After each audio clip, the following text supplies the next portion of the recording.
Il y a des pierres qu'on tient dans la main et qui changent quelque chose. Pas de façon spectaculaire, pas avec un flash de lumière. Non, juste une sensation. Comme si quelque chose en toi se souvenait. La pierre de lune, c'est cette pierre-là. Depuis des millénaires, elle fascine. Elle circule entre les mains des prêtresses, des guérisseurs, des femmes qui connaissent le secret des cycles. Et aujourd'hui, elle revient dans nos tiroirs, autour de nos coups, dans nos rituels du soir. Pourquoi maintenant? Pourquoi? C'est ce qu'on va explorer ensemble dans cette vidéo. On va parler de ce qu'elle est vraiment, minéralogiquement, symboliquement et énergétiquement. On va parler du féminin sacré, des cycles lunaires et de comment intégrer ces pierres dans ta vie de façon concrète et profonde.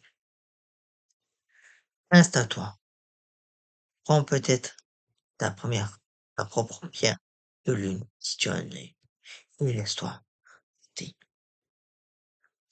Commençons par le début. Qu'est-ce que la pierre de lune concrètement? C'est un feldspath, un minéral appartenant à la famille des orthofeldspaths et plus précisément du groupe des adulaires. Sa formule chimique Ka1Si308. Voilà pour le côté géologie.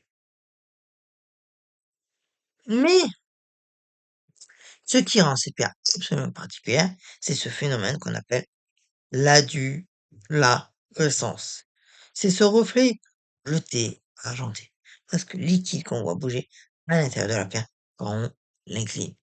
Ce n'est pas une couleur de surface, c'est une lumière qui vient de l'intérieur. Elle est causée par la diffraction de la lumière entre les différentes couches microscopiques de feldspath qui se superposent à l'intérieur de la pierre. Ces couches ont des indices de réfraction légèrement différents. Résultat, la lumière rebondit, se diffuse et produit cet effet de lumière sous voile, comme si la clarté lunaire était emprisonnée dans la roche. Ce n'est pas un hasard si les Romains l'appelaient sélénite, du nom de Sélénée, la déesse de la lune. Et les Grecs croyaient qu'elle était formée de lumière lunaire solidique. Ils n'avaient pas les outils pour le prouver, mais ils n'avaient pas tort dans ce qu'ils ressentaient. Il existe plusieurs formes de pierre de lune. La pierre de lune blanche ou crème, qui est la plus répandue, la plus classique, qui est douce, lumineuse et maternelle. La pierre de lune arc-en-ciel avec des reflets bleus intenses presque surnaturels, celle qu'on retrouve souvent en Inde, en Mysore, la plus recherchée des praticiens d'ailleurs. La pierre de lune pêche ou ronde, plus ancrée, plus chaleureuse, liée à la créativité et à la dualité sacrée. La pierre de lune, noire ou larvikite, souvent associée à cette famille, bien qu'elle soit techniquement différente, plus protectrice, plus introspective. Chacune a ses nuances, mais toutes partagent cette essence commune, la connexion au féminin, au cycle, à la profondeur. Laisse-moi te raconter quelques histoires. En Inde, la pierre de lune est sacrée depuis l'Antiquité. Les marchands ne la posaient pas directement sur une table. Ils la plaçaient sur un tissu de soie pour ne pas la profaner. On croyait qu'elle avait été créée par les rayons solidifiés de la lune. Et, dans son cœur, vivait un esprit bienveillant, capable d'apporter bonheur, sagesse et amour à celui qui la portait avec respect. Elle était offerte comme cadeau de mariage, un symbole de fertilité, d'harmonie et de connexion avec les cycles naturels. On la retrouve encore aujourd'hui dans les rituels hindous liés à la déesse Shakti, le principe féminin divin. Les Romains associaient cette pierre à Luna et à Diane, déesse de la chasse et de la lune. Ils croyaient que son reflet changeait selon les phases lunaires, qu'elle était plus lumineuse à la pleine lune et plus sombre à la nouvelle lune. Ce n'était pas juste une croyance, c'était une pratique. Les prêtresses travaillaient avec la pierre en fonction des cycles. Elle exposait aux rayons lunaires, l'utilisait dans les rituels de divination et la portait pour accéder aux visions de nuit. Pline l'Ancien, le grand naturaliste romain, en parle dans son Historien naturaliste. Il écrit que la pierre de lune contient une image de la lune qui grandit et décroît avec elle. Une façon poétique de dire ce que nous savons maintenant. Cette pierre est en résonance avec la lune. Dans de nombreuses cultures du Moyen-Orient, on l'a cousée dans les vêtements des femmes enceintes pour protéger l'enfant à naître. On l'a suspendue dans les arbres fruités pour assurer une bonne récolte. Les Celtes, eux, l'associent aux esprits des eaux et aux voyages nocturnes de l'âme. La pierre de lune était une compagne pour ceux qui marchaient entre les mondes. Chaman, druide, gardien du seuil. Tu remarques quelque chose? Dans toutes ces civilisations, indépendamment les unes des autres, la pierre de lune est toujours liée aux mêmes choses. La lune, le féminin, les cycles, la félicité et le passage entre les états. Ce n'est pas une coïncidence, c'est une reconnaissance, une sagesse collective qui s'est exprimée à travers des millénaires et des continents. Parlons maintenant de quelque chose de plus profond. Le féminin sacré. Ce terme est revenu en force ces dernières années. Mais qu'est-ce que ça veut dire exactement? Ce n'est pas une question genre parce que le féminin sacré n'appartient pas aux femmes. Il est en chacun de nous, hommes, femmes, personnes non binaires, etc. Il représente un principe, une énergie, une manière d'être. Le féminin sacré, c'est la réceptivité, c'est la capacité à accueillir, à contenir, à laisser venir sans forcer. C'est l'intuition, cette connaissance qui ne vient pas de la logique, mais du vent, du cœur, du rêve. C'est la cyclicité. Accepter qu'on n'est pas toujours au même endroit, qu'il y a des jours de pleine conscience et des jours d'ôter, que les deux sont nécessaires. C'est la connexion au corps, à la terre, aux autres, aux vivants. Et c'est la création, pas la production, pas la performance, mais la vraie nation qui émerge du silence et de la profondeur. Nos sociétés modernes ont largement désactivé ces qualités. On valorise le masculin sacré, l'action, la logique, la constance, la productivité. Ces qualités sont précieuses. Mais quand elles ne sont pas équilibrées par le féminin, quelque chose se brise.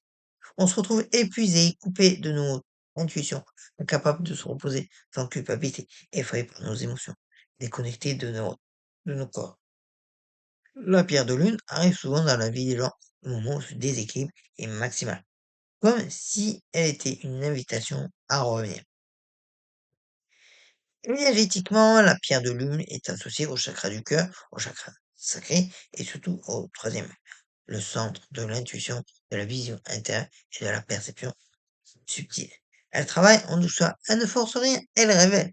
Certaines personnes qui commencent à travailler avec la pierre de lune rapportent des rêves plus intenses et plus mémorables.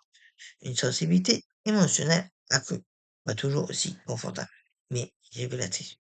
Une meilleure capacité à lire leur propre ressenti, un retour de l'intuition. Elle agit comme un miroir intérieur. Elle montre ce qui est là, ce qui attend d'être vu. Si tu veux vraiment travailler avec la pierre de lune, tu dois comprendre les cycles, parce qu'elle n'est pas une pierre statique, elle est vivante avec la lune.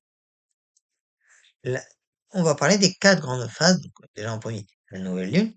L'ensemencement, c'est le moment du vide apparent. La nuit est noire, mais sous la surface, quelque chose gère. C'est le moment idéal pour définir tes intentions. Qu'est-ce que tu veux créer dans les semaines à venir? Qu'est-ce que tu veux appeler à toi? Avec ta pierre de lune, tiens-la dans ta main, pardon, dominante. Ferme les yeux et formule clairement ton intention. Tu peux la poser sur un papier où tu as écrit tes désirs. La nouvelle lune est le moment de planter les graines. Maintenant, la lune croissante, c'est l'élan. L'énergie monte, la lumière revient. C'est le moment d'agir dans le sens de tes intentions. De commencer, de bouger, de construire. Ta pierre de lune t'aide ici à maintenir la connexion avec ton intention initiale, à ne pas te perdre dans le bruit, à rester aligné avec ce qui vient du cœur plutôt que de la peur, de la pression extérieure. T'as la pleine lune, l'apothéose. C'est le moment le plus puissant du cycle. La nuit s'illumine, les émotions montent à la surface. Ce qui était caché devient visible. Pour beaucoup de gens, la pleine lune est intense. On dort moins bien, on ressent plus, et c'est exactement pour ça qu'elle est précieuse. La pleine lune est le moment de recharger ta pierre. Expose-la au rayon lunaire, sur un rebord de fenêtre ou dehors si tu peux. Toute une nuit de bain lunaire lui redonne toute sa puissance.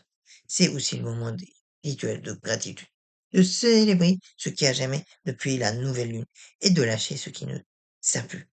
Il y a aussi la lune décroissante, le lâcher prise, parce que la lumière du coup diminue, c'est un moment souvent sous-estimé mais essentiel. C'est le temps du retrait, de l'intégration, du nettoyage. Qu'est-ce que tu peux laisser aller? Quelques habitudes, quelques peurs, quelques schémas. Donc comment? Ta pierre de lune en phase décroissante travaille sur ce nettoyer. Elle aide à libérer les résistances émotionnelles, à déposer ce qui est lourd, à faire de la place. Aligner ta vie avec ses cycles, c'est important. Donc je vais te dire ici quelque chose de vraiment important. Travailler avec la lune, la pierre de lune et les cycles lunaires n'est pas une pratique pour les grandes occasions. Ce n'est pas juste faire un rituel de pleine lune une fois par mois et continuer comme ça. C'est une façon de vivre. C'est commencer à penser en spirale plutôt qu'en ligne droite. C'est accepter que tu as des phases internes, comme la lune, des moments d'expansion et des moments de contraction. Des jours où tu brilles et des jours où tu as besoin de disparaître. Et c'est apprendre à ne plus lutter contre ces cycles, à les honorer. On est maintenant dans le concret. Comment intégrer la pierre de lune dans la pratique? Mais déjà, si tu peux, choisis-la en main propre. La connexion, la connexion qui se fait quand tu tiens une pierre et que tu sais que c'est la bonne, ça ne s'explique pas, mais ça se ressent. Sinon, fais confiance à ton instinct. Ne te laisse pas guider uniquement par l'esthétique. Parfois, la pierre la plus belle n'est pas celle qui est pour toi. Avant de l'utiliser, purifie ta pierre. Elle a voyagé, elle a été manipulée, chargée d'énergies diverses. Il y a plusieurs méthodes. La source d'eau, donc rince-la doucement sous un filet d'eau froide en visualisant toutes les énergies étrangères qui partent. Évidemment, c'est à éviter pour certaines variétés délicates. Donc, vérifie toujours d'abord. La lumière lunaire, c'est la méthode reine pour cette pierre. Une nuit complète sous la lune, idéalement à la pleine lune. La fumigation, où tu la passes dans la fumée, dans la sauge blanche, de la santo ou de romarin. La guéode ou le cluster d'améthyste, donc tu la poses dessus quelques heures et l'améthyste purifie et recharge. Après purification, prends un moment de calme. Tiens la pierre dans tes deux mains, ferme les yeux et respire profondément. Formule à voix haute ou mentalement une intention claire pour cette pierre. Qu'est-ce que tu lui demandes d'amplifier en toi? L'intuition, la douceur envers toi-même, la connexion à tes émotions, la fluidité dans les transitions de vie. Sois précis. Plus l'intention est claire, plus le travail est profond.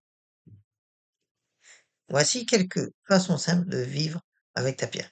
La porter sur soi, en pendentif, embrasser ou simplement dans la poche. Le contact physique maintient la connexion. La placer sur ta table de nuit pour enrichir les rêves et faciliter le travail inconscient nocturne. La méditation avec la pierre, donc tu la poses sur ton front, ton immeuble ou ton plexus solaire pendant une méditation et observe ce qui en est. Le journaling lunaire. Associe ta pierre à une pratique d'écriture. Tiens-la en main pendant que tu écris. Laisse venir qui veut venir. Un bain rituel aussi, dans ton bain, avec quelques bougies. La pierre posée sur le bord ou dans l'eau, si elle le supporte. Et enfin, le plus important, écoute. La pierre de lune ne crie pas, elle murmure. Elle parle dans les rêves, dans les intuitions soudaines, dans les synchronicités de ta journée. Tiens un carnet, note ce qui sont. Les rêves, les émotions qui remontent, les moments de clarté inattendus, ce que tu n'arrivais pas à voir et qui soudain devient évident. Ce sont ces messages. Je veux te dire quelque chose d'important avant de conclure. La pierre de lune est une alliée puissante, et comme toute alliée puissante, elle demande du respect et de la conscience. Elle travaille sur les émotions profondes. Elle peut faire remonter des choses que tu avais enfouies, des peines anciennes, des peurs non regardées, des mémoires du corps. Ce n'est pas dangereux, mais c'est réel. Si tu traverses une période déjà émotionnellement chargée, commence doucement un contact court chaque jour plutôt qu'une immersion totale. Et si quelque chose de difficile remonte, accueille-le. C'est pour lui, pas pour être fui. La pierre de lune n'est pas un substitut à un accompagnement thérapeutique si tu en as besoin. Elle n'est pas une baguette magique. Elle n'est pas une solution extérieure. Elle est un outil de connexion à toi-même. C'est toi qui fais le travail. Elle amplifie ce qui est déjà là. Elle révèle. Elle soutient. La magie, c'est toi. On arrive à la fin de ce voyage. La pierre de lune est bien plus qu'un joli minéral au reflet bleuté. C'est un pont entre toi et tes profondeurs, entre toi et les cycles de la vie, entre toi et cette partie de toi-même qui sait, même quand le mental ne sait plus. Elle t'invite à ralentir, à te souvenir que tu es pas une machine à produire, que tu as des phases comme la lune, que certains jours tu es plein, lumineux, rayonnant, et d'autres jours tu te retiens. Tu te retires, pardon. Tu intègres, tu te prépares en silence. Les 2 sont sacrés. Si tu n'as pas encore de pierre de lune dans ta vie, peut-être que c'est le moment. Ou peut-être que tu en as une qui t'attend quelque part, oubliée dans un tiroir. Va la chercher, tiens-la et laisse-toi rappeler. Si cette vidéo t'a touché, si elle a résonné avec quelque chose en toi, dis-le-moi dans les commentaires. Je lis tout et si tu as des questions sur la pierre de lune, sur le féminin sacré ou sur les pratiques dont j'ai parlé, pose-les en dessous, on en parle. Un like si tu repars avec quelque chose de nouveau et partage cette vidéo à quelqu'un qui a besoin d'un peu de lune dans sa vie en ce moment. Je vous retrouve très bientôt. Prenez soin de vous et restez en lumière.